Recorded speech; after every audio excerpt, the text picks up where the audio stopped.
जैसे कि परमेश्वर के नाम की महिमा हो, हम देखेंगे भजन संहिता 129 और इसका शीर्षक है दुश्मनों की शिनाख्त के लिए दुआ।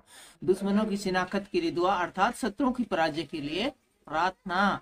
तो आइए शुरू करें भजन संहिता 129। बिल्कुल छोटी सी 8 ही लाइनों की भजन संहिता है, जल्दी से देख लेते हैं। इजराइल अब यह कहे, मेरे बचपन से लोग मुझे बार बार कलेश देते आए हैं। आपके साथ भी ऐसा हुआ होगा कि जब आप छोटे बच्चे से उस समय से लेकर अब तक लोग आपका खून पीते आए हैं, आपको दुख तकलीफ देते आए हैं। आप तो बहुत भले हैं, आप तो बड़े नरम हृदय के हैं, लेकिन लोग तरह तरह से आपको सताते आए हैं, परेशान करते आए हैं। मेरे बचपन से वे मुझको बार बार कलेश देते आए हैं, परंतु मुझ पर प्रबल नहीं हुए। लेकिन आपने देखा है कि वो लोग आज तक आप पर प्रबल नहीं हुए हैं। इसकी सबसे बड़ी निशानी ये है कि आप अभी तक जिंदा है, सलामत है। और ये सब सलामती हमें कहाँ से मिली है, आप सब जानते हैं। ये सब हमें परमेश्वर की ओर से मिलता है। दूसरी आयत कहती है, बचपन मेरे बचपन में वे मुझको बार बार क्लेश देते तो आए, परंतु मुझ पर प्रबल नहीं हुए। हलवाहों ने मेरी पीठ के ऊपर हल चलाया। जिस पर हलवाहे, इसको हम उर्दू में देखते हैं। हलवाहों ने मेरी पीठ पर हल चलाया और लंबी लंबी रेगारियां बनाई और लंबी लंबी रेखाएं की खींची। इसका मतलब जिस प्रकार धरती के ऊपर हल चलाते हैं, हल में फाल लगी होती है, फाली लोहे की एक लंबा ऐसी लगी होती है, पेन्नी आगे से जो धरती को चीरती जाती है।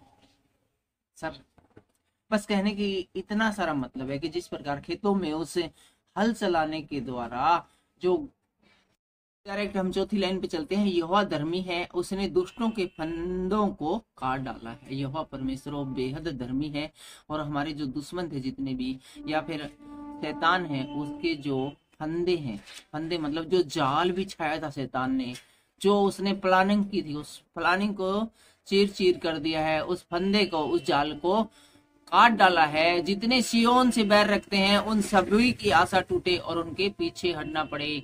वे छत पर की घास के समान है जो बढ़ने से पहले ही सूख जाती है। छत के ऊपर आपने घास देखी होगी जो कि बढ़ने से पहले ही सूख जाती। क्यों सूख जाती है? क्योंकि नीचे लेंटर होता है या फिर नीचे कठिन मिट्टी होती है जिसमें वो ठीक तरह से दब नहीं पाती है, और वो इसके अलावा उसको तेज धूप लगती है, और इसके अलावा उसको पानी भी ठीक से नहीं मिलता है, इसलिए वो जल्दी से ही सूख जाती है। 7वीं आयत कहती है, जिससे कोई लवने वाला अपनी मुट्ठी नहीं भरता। और कोई चाहे कि मैं इस घास को काट कर अपने पशुओं को खिलाऊंगा तो कुछ भी नहीं हाथ लगता, क्योंकि वो बिल्कुल छोटी छोटी होती है और छोटी छोटी ही जल जाती है। न पुलियों का कोई बांधने वाला अपनी अंकुआर भर पाता है। और कोई सोचे मैं तो जी इस घास को काट के जो मैंने छत पे उगाई थी, बड़े बड़े मैं पूरे बनाऊंगा, गठड़ी बांध दूंगा, तो ऐसा भी नहीं होता है, क्योंकि वो संभव नहीं है। और न आने जाने वाले यह कहते हैं, यहोवा की आशीष तुम पर होए, हम तुमको यहोवा के नाम से आशीर्वाद देते हैं। और न आने जाने वाले यह कहते हैं, यहोवा की आशीष तुम पर हो और तुमको यहोवा के नाम से आशीर्वाद देते। हम इसी आयत को एक बार थोड़ा सा उर्दू में भी देखेंगे।